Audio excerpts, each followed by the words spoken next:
from the office, allow me to welcome to the stage, Bratton, Nunez, Philadelphia's own Flannery, and Rainn Wilson.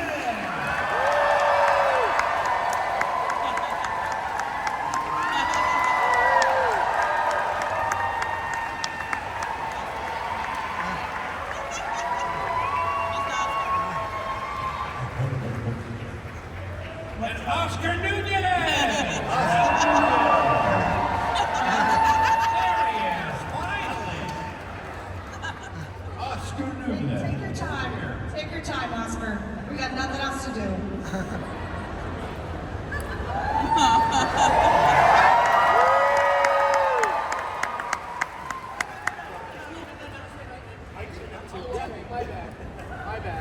No hearing aid. Sorry, guys. See what life is like on the set with this little diva? This is how the sausage is made, you guys. That's behind the scenes. This is what we do. What's up, Philly? How you doing?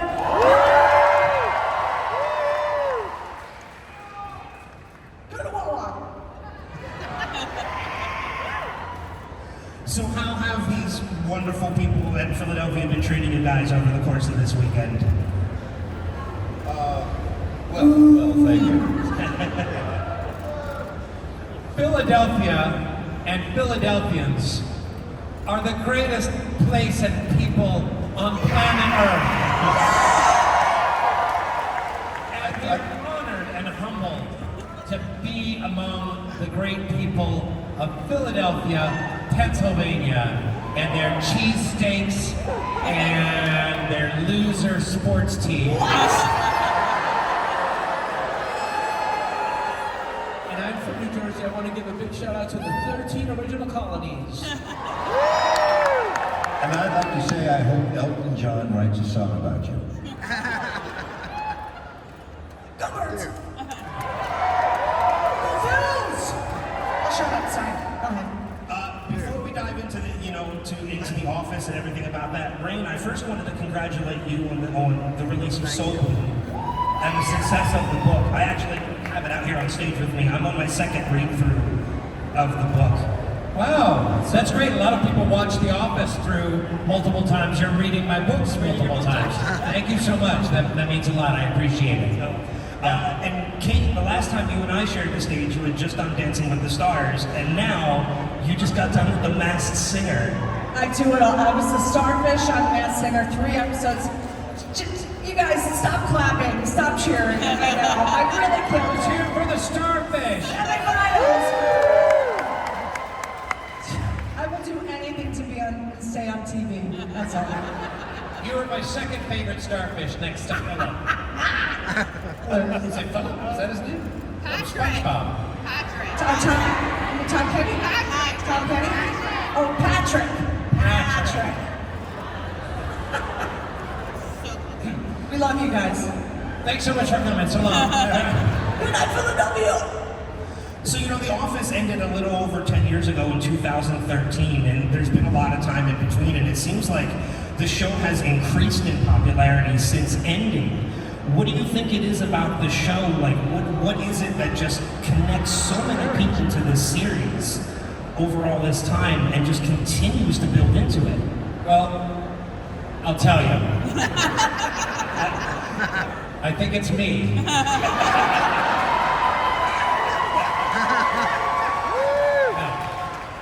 Greg Daniels, come here. Greg Daniels used to say, hey, we're making this show with 85% comedy and 15% kind of real human moments. But we never want to go over like 15%. Like it's almost all comedy, but there's enough of those kind of like beautiful human touches that have some emotion and heart and real character in them. And the writers paid a lot of attention to that 15%. And I really think that they just got that alchemy right. They got the that balance of like, it's It's really mostly comedy, but there's sometimes when it's going to break your heart and it's going to touch your heart and move you, and I think that's what kept folks coming back. And Greg Daniels called me and said, we've got that lockdown. We've got the comedy, we've got the thing, but we need a little bit of je ne sais quoi, a little bit of sensuality, and that's where I come in. They called me up, they said, we need a demographic. And then Greg Daniels called me and said, we need someone to kind of look like shit. Bring it on! I also think it's a good show that shepherds kids who are like 12 and 13 into adulthood. For me, it was Monty Python. It's one of those shows you're watching Paw Patrol, and now you're watching a comedy, and you're like growing up and becoming an adult. And I think a lot of young teens like our show, and it ushers them into like, oh, I'm an adult now. It treats the audience like they're smart people. So you guys are very smart people. And I was, and in all seriousness, it's nice to represent normal people, like the unpretty people, right? The unpretty people of Pennsylvania. No, that's cool. I'm all for that, but models need to be represented too. There's a place, you guys. Next question. Hi, Riley. Is that his name? Riley, I remember. How are you? You okay, Oscar? So, you know, each of your characters brought something very unique to the series. How much of yourselves did you guys include into the characters, or were you asked to bring part of yourself into the character? Well, Creed, the real human being, has nothing in common with Creed, the character. No, that's right, Rainn. I don't. I'm kind of an enigma to myself. Creed, they used your first and last Myself name. in the third person. How is Creed doing today? I don't know. Let's go ask him. All right. In Creed's defense, Creed is nuts, but he's not as nuts as Creed on The Office. He's not that nuts, but he's nuts, but he's not that Well, nuts. thanks, Oscar. Real Creed is a close second to TV Creed. Yeah, they used your Creed, they used your real name and the fact that you were in the grassroots as part of your character on the show as well. It's been a blessing and a curse. And by the way, you guys, I just want to put a shout out to one of the greatest singer-songwriters in the American lexicon, Mr. Creed Bratton. If you get a chance, make sure to check out his music. Check it out on Spotify and buy his CDs. He actually sells CDs and 8-track tapes. But truly listen to Creed's music. He's amazing. And if you get the chance to see him perform live, Thank he's you. amazing live. And if you have true, a of CD course. player, you might want to get a new car. I'm just saying, it might be time to step up. I also have those little round things, the styles, the copper things, and you go like that to sell my records too. Showing my age reference. Okay. He doesn't know the name of the thing, but he's going to make a bit with it, but he doesn't know what it's called. Does anyone know what that's called, what Creed is referring to? It's that cylindrical thing, isn't it? Stylomatic, Tin type adjacent. cuneiform, How about next question? Okay, we can move on. audio, Oh, let's continue on. This is gold. gold. We'll keep going until somebody figures out what it is. He figures out. And you know, one of the other things that the show was really known for was creating like these awkward and cringe moments that really resonated with audiences just because they were a big fan of them. Was it tough to balance creating moments like that, but still keeping the humor intact of it without crossing a line? Well, a lot of those moments are determined in the editing room. So we could make an awkward moment feel as corrosive and uncomfortable and prickly and as long as humanly possible. But then in the editing room, you decide where to cut back into the dialogue, you know? So we would have excruciating ones on the set. I mean, Steve would just let it sit there and just let the bile and embarrassment stew, you know, for 3-4 minutes, just interminable But then in the editing room, you kind of find that line of like, when does it turn from comedy to tragedy? Because you want to walk that fine line. Yeah. I used to have that a lot, but I do take pills for it.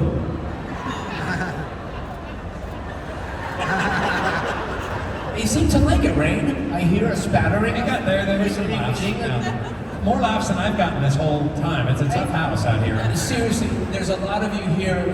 We love you, Philadelphia. Thank you. This is really cool. It's a big audience. Nice. It's nice. It might be the moderator. The moderator might be the problem why you're not getting laughs. That's fine. I'll take the heat. It's fine.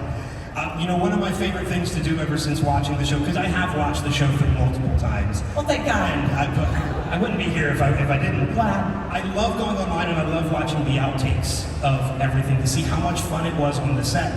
But Oscar, it seemed like you were one of the hardest nuts to crack on set. I beg your pardon? What? The hardest people to break on set. I'll rephrase it.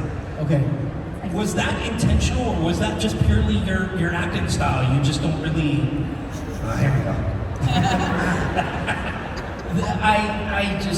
I've been doing improv a long time,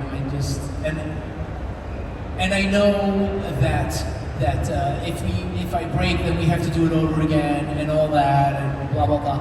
Having said that, I look back now on it and I see John and Rainn. Yeah, but that shows. Brian was the worst. That shows joy. I see you guys. John is having such, and I was. You were miserable in I this wasn't. set. Well, so serious. Before they ask what question, like how much of you is the character, I think a lot of me is Oscar Martinez, and the writers, they made me gay. I wasn't gay, and they made me gay, and then they have me saying actually, which I think I actually said actually a lot, and I put it in the. You do. So I do, right, Kate? Actually, you do. I'm a little prudish, and I don't like that part of me, but I accept it, and I will not berate myself, not here, not in front of you, but I just want you to be aware that I know that you know, and it's okay. And if we come to an impasse, you know what, as long as we hold hands and we do it together, then what was the question? I think you pretty much answered it. I was talking about your nuts. Well, I'm taking the heat on this one. So I do want to turn it over to the audience, and if the audience does have any questions, please line up. There are microphones on both sides. But while everybody's lining up, I do have one final question, because it is something I have been curious about. And Wait, I have a message for the audience. Our favorite episode was the injury. Our favorite cold open stunt was when they moved Dwight's desk into the bathroom. Working with Steve Carell was amazing. I have no idea who the Strangler is. Yes. And Toby was the Strangler. And then any other questions you might have, we'd be happy to answer. there we go. Genius. Genius. But no, so, and my question was, and I don't know if you have the insight into this or not, but in a world now where there are so many television crossovers, was there ever any ideas or talk to have any of these characters from The Office appear on any other series at any other time? Maybe for like another Mike Shore project, like Parks and Rec or anything like that? Rainn had a pilot. The beat car. Have you heard? Rainn had a pilot. Kate's absolutely right. Want to talk about your pilot? Talk about your beats, Rainn. The Farm? Yeah. One of the episodes we shot called The Farm was going to be a potential Dwight spinoff, that there was a new regime that came into NBC and they turned down, and had they said yes to it, they would have had $1 billion spinoff. Would it have been as good as The Office? No, but it would have been pretty damn good, and they would have had more shows to put on their shitty Peacock network.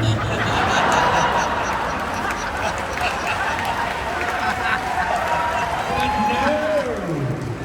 One thing we did want, and we really, really wanted, and I haven't gotten to meet her, but we kept trying to get Dwight to meet Katie Sackhoff from Battlestar Galactica. And we really tried, like, would they be at a fan convention and she's Katie Sackhoff and he meets her, or does she play someone else? So, the only other crossover is a brief interaction between Ricky Gervais and Steve Carell. As David Brent and Michael Scott met each other at an elevator, and that was a lot of fun. All right, let's take it out to the audience then. We're going to start over here on this side over to our left. What's your name and what's your question? Hi, my name is Melissa, and I was wondering what your favorite prank on the show was played. Favorite prank? Yes. You're kidding me, right? We It's a joke, right? We didn't do pranks. We didn't know. Did you hear my introduction? Melissa, I love you. But I said, favorite episode, The Injury. Favorite cold open was Dwight's desk in the bathroom. That's a prank. Toby was the Strangler. And Steve Carell was amazing to work with. I'll answer that question. I'll say Asian Jim. Well, Melissa, I thought perhaps you meant as cast members and did we perform pranks on each other. We didn't know. Do you mean behind the scenes? Sure. Ah, see, behind the scenes. Thank you for your question. Let's give her a round of applause. Now let's boo her. All right, let's switch over to this side here. What's your name and your question? Hi, my name is Grace, and I wanted to ask you, like, who was your favorite guest star that appeared on the show? Mine was Idris Elba. What was his character name? Charles Minor. Charles. He's really not a comedy guy, and he's not an American, and he bravely tried an American accent and comedy on a sitcom, and incredibly nice guy, so good looking, he made your eyes melt. It was really, I thought, a joy to have him on the show. I enjoyed Chris Gethard. I enjoyed Will Ferrell. I actually enjoyed Timothy Oliphant, but a lot of people don't know that myself, Creed, had a chance. You may not know this either, guys. I had a chance to audition for Justified, and I still remember my line. Would you like to hear it? Do we have a problem, Raylan? I never got a call back. Their loss. Next question. Thank you. All right, back over to this side. Your name and your question. Hi, my name's Dave. This question is for Rainn. So your character in House of a Thousand Corpses famously had a not so good end. How would Dwight Schrute have done up against the Firefly family with his weapons training? That should be the next Rob Zombie film. Is Dwight versus the Fireflies. Yeah, I think just with a set of nunchakos and like 40 throwing stars, he would have taken them out. And it would have been a gruesome, bloody, and delightful battle. Great question. In fact, top 10 questions I've ever gotten at a convention.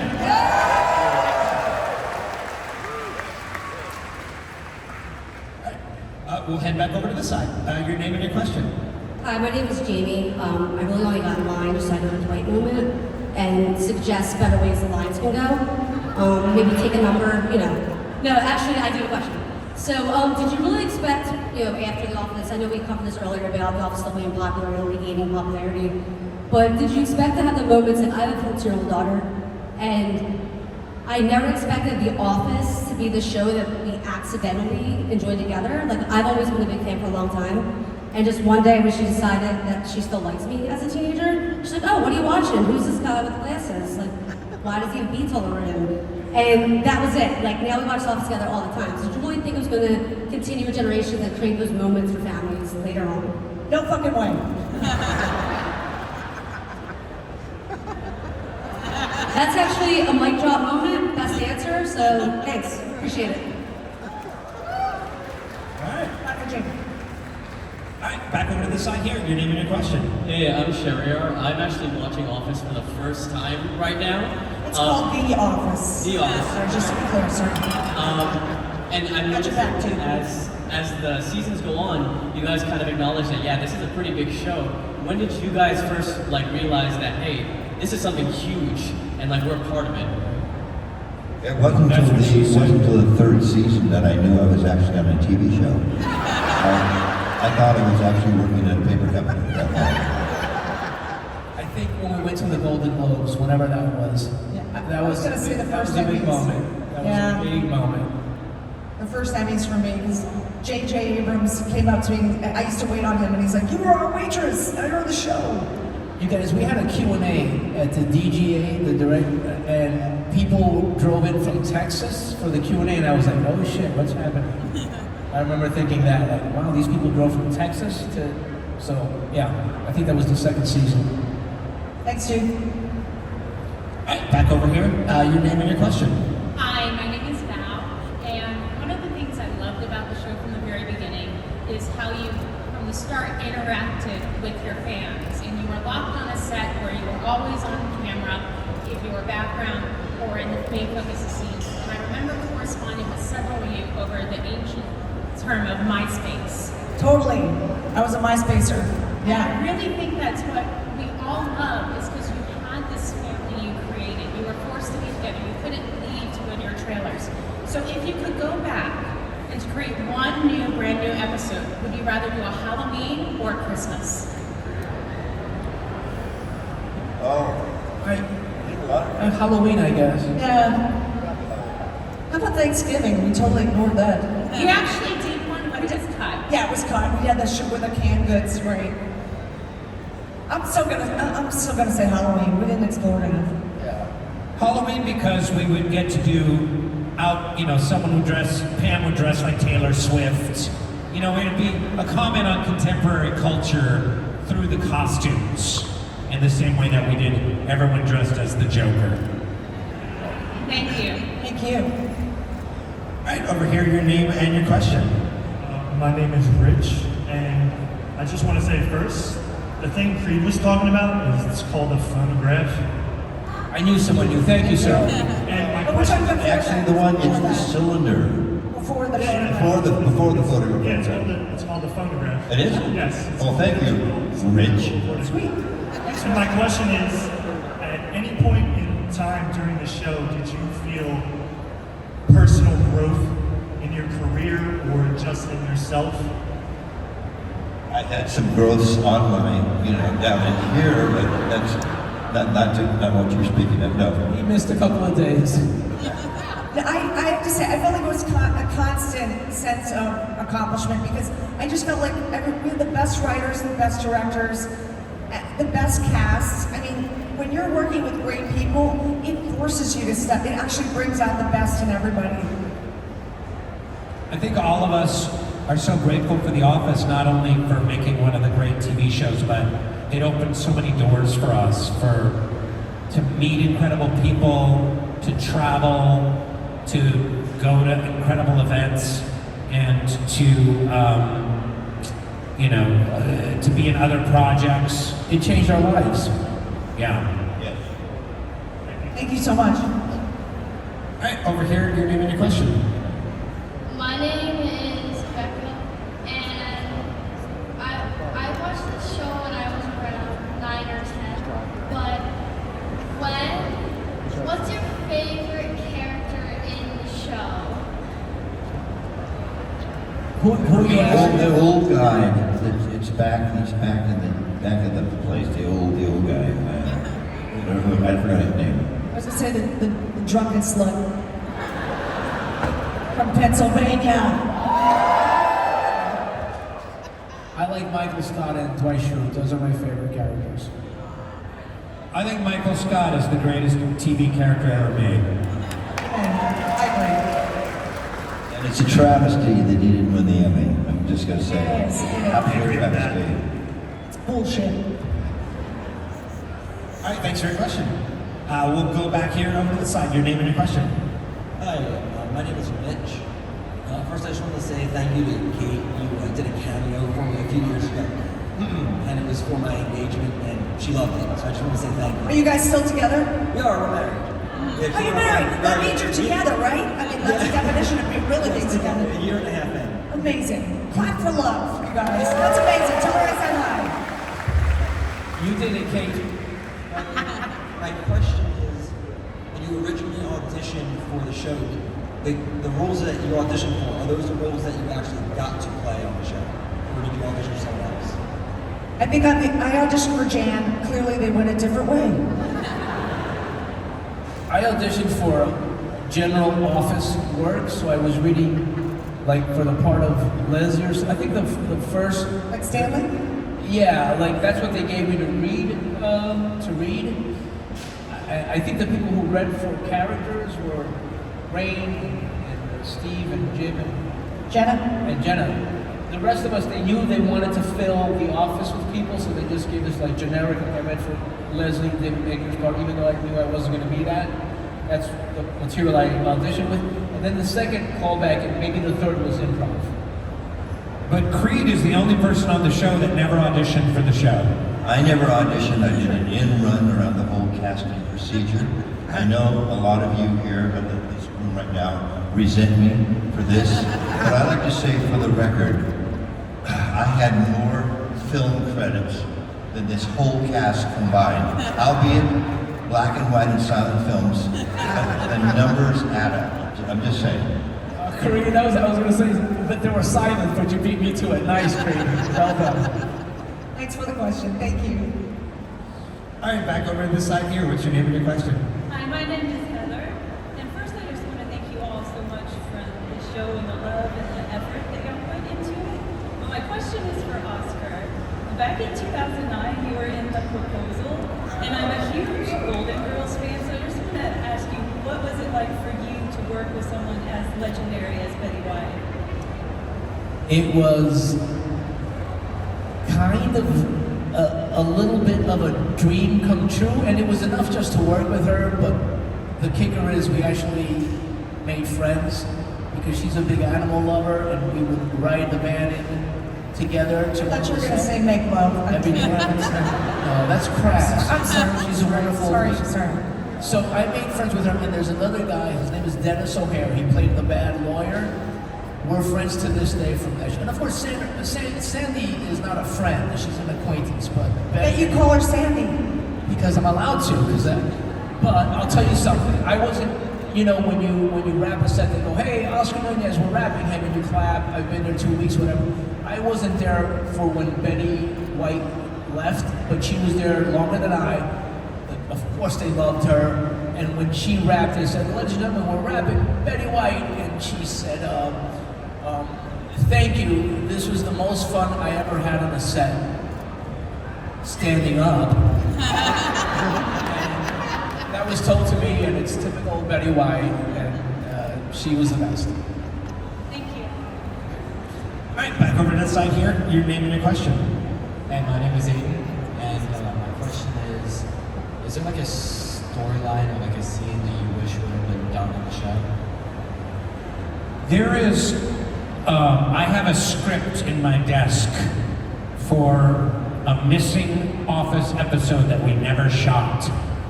It was written during season 1, and the episode was scrapped, and it was called Pet Day. And everyone in the office brought in a pet, and Dwight brought in a wolf. And we should 100% have shot some version of Pet Day. Great, how did you get that script? I'm not telling. The script, I remember that one. I thought it would have been funny too. Great question. Yeah, good, really good question. Thank you. Okay, question. All right, back over this side here. Name and question. I'm Colin. I have a question for Oscar. What was going through your head in the Gay Witch Hunt episode when you got kissed by Steve Carell? I wish I should have had a mint because I had coffee breath. And I'm like, oh no, Steve's gonna hate me.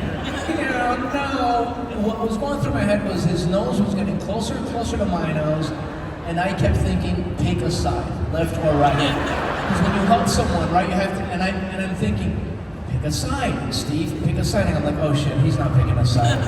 He's not. And then he kissed me, and I went, I did one of these, and I almost spit up in his, back in his mouth with laughter.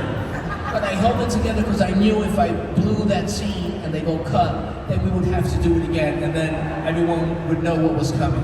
So that was legit, surprise. He didn't tell anyone. He's the best. He took a flat scene and he made it an iconic, inappropriate, typical office scene. You can clap for that answer. You're allowed to clap.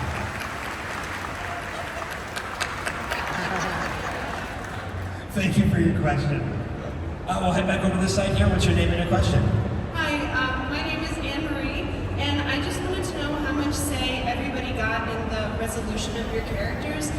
The reveal that Meredith was working on her PhD is my absolute favorite thing about the entire finale, so I'd love to learn more about that. That line was told to me by Greg Daniels, I think it was like a year, maybe it was episodes before earlier in the season, but I feel like he was waiting for the right time to mention it, and obviously the finale was perfect. But actually, I wanted Meredith to end up with a cop, because I thought she'd get out of her DUIs. That was my point. But then I ended up, my real boyfriend whom I met on the show, Chris Haston, NBC photographer, they actually put him in the finale, and he was the photographer when they revealed Pam's mural, and he's actually dancing with Meredith at Dwight and Angela's wedding when Dwight and Michael Scott are dancing with each other. So I was really pleased that Chris Haston was in the show, so thanks. I could not have asked for anything better. They made my character gay. I had an affair with a senator. I got to leave the show and go to a show on Comedy Central and come back. It was a dream job. I would go to the Greg Daniels office and make these suggestions for my character. They would just laugh and say, go back to your desk.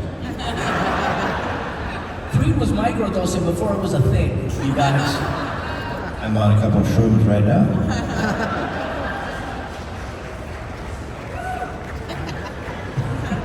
Thank you for your question. All right, back over to the side. What's your name and your question? Yes, so my name is Tim, and deep question, who's the strangest friend? No, I'm just kidding. No, my real question is, I heard rumors that there is a recording that you guys did of different covers from songs, a full album that is yet to ever release. Do you think that will ever see the light of day to the public, whether as a CD or a digital version, or do you think you guys would ever re-record anything to release? Is that true, Kate? It's true. It was before when we did the Office Olympics in Scranton in 2000. Why don't I know anything? Bob Thiel, who produced the theme to The Office. His dad wrote that song, What a Wonderful World, that Louis Armstrong sings. Yeah, he tried to put together this album, and Greg Daniels was like, no thanks. So actually, Creed and I sang the Pennsylvania Polka, and Weird Al Yankovic played the accordion. Yeah, it was so great. And then, of course, Rainn Wilson played Dr. Demento in the Weird Al Yankovic story. Did anybody watch it? So good. Anyway, I don't know if it's ever going to see the light of day, but you never know. You never know. You gotta find out. Good question, thank you. Thank you.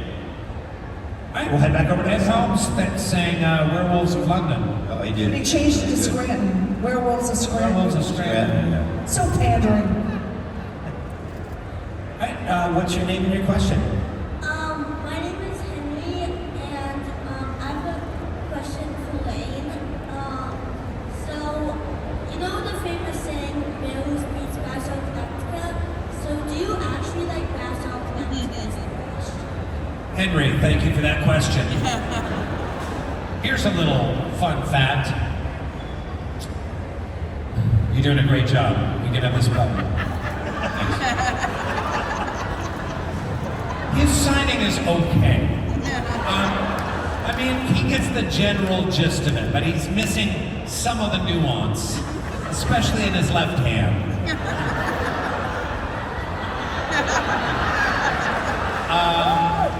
Henry, how old are you? 9. You're way too young to watch The Office or to be at this convention. I know. You have terrible parents. I know! Awesome. So, Creed is a wonderful father, and if you'd like, well, First of all, I just want to say to everyone, people always ask me to write or say Bears beats Battlestar Galactica, but you know that was a Jim line, right? Dwight never said that line. Just fun fact. I loved Battlestar Galactica. The first version in the 70s, I watched every episode, the original, and the remake. I watched every episode. I love those shows. And right now, they're rebooting Battlestar Galactica. They're going to do the third iteration, the third version of it. So, peace. Henry, thank you for your question, buddy. I know we only have a couple minutes left, so let's try and get one more from each side before we wrap up. So let's go over to the side here. What's your name and your question? My name is Mariah, and my question is, if you're a true Office fan, you've watched The Office through so many times, you probably can't even keep count. I started watching it in 4th grade and haven't stopped since. So my question is, how many times have you guys watched the series through? Have you even watched the full series through multiple times? I've watched it once. I was in Toronto shooting, and I had a lot of time on my hands, and I watched it. You binged it. You binged it. The whole thing. What's that? So you binged it after because you watched it while it was on. I binged it once. You binged it once. And I found 2 episodes that were and the rest were good or really good. I was so proud. I'm like, all right, we because people are like, it's so good. I'm like, was it? Yes, it was, Oscar. Yes, it was. I haven't watched all of them, but I've heard really good things about it. I watched every episode the week it came out on the TV. I'm with him. And then my son started watching some of it about 2 or 3 years ago. So with him, I watched maybe 20 more of the episodes, and then that's it. I'm pretty much the same. Yeah, seriously, my boyfriend's kids started watching it, but yeah, I've yet to. Were you watching TV with my son? Well, my boyfriend's, my boyfriend. My boyfriend Chris and I were like the real Jim and Pam. We started dating we met season 1, but we didn't start dating till the end of season 2. It's all about me, you guys. I'm from Philly! Sorry. So tired, you guys. I think the motto for Philadelphia should be, Philadelphia, the 9th best American city. Security? New York. We need some security to get out. Chicago, LA, Boston, Washington, D.C., Seattle, San Francisco, Houston, Cleveland, Philadelphia, the 9th best city in America. Winning hearts, Ray, winning hearts. I feel like we have to go to one more question now. We can't end it on that. We'll go to one. Apologies to anybody whose questions we didn't get to. We've run out of time. But let's do one final question over here. Your name and your question. Hi, my name is Lex, and I was wondering if you guys thought that the series ended at the right time, or should have went on longer, or ended early. Well, I don't think we'd be here if anything had changed, so I'm happy the way it was. I was good with when Steve left at 7, if we would have ended there, but we did 2 more and that was fine. I think we stopped at the right time. I think mine was good. I felt it ended at the right time. Yeah, I feel like there was a sacredness to the ending. It's sort of like, delicious. I don't know. I don't want to ruin it. Yeah, I thought we ended at the right time. Everyone was kind of a little fried from doing it, but we all still loved doing that final season. The last 5 episodes of the final season, I think, are just really magnificent. The way they kind of brought it to an end was really great. So, thank you all. Thank you, Philadelphia. Thank you, guys.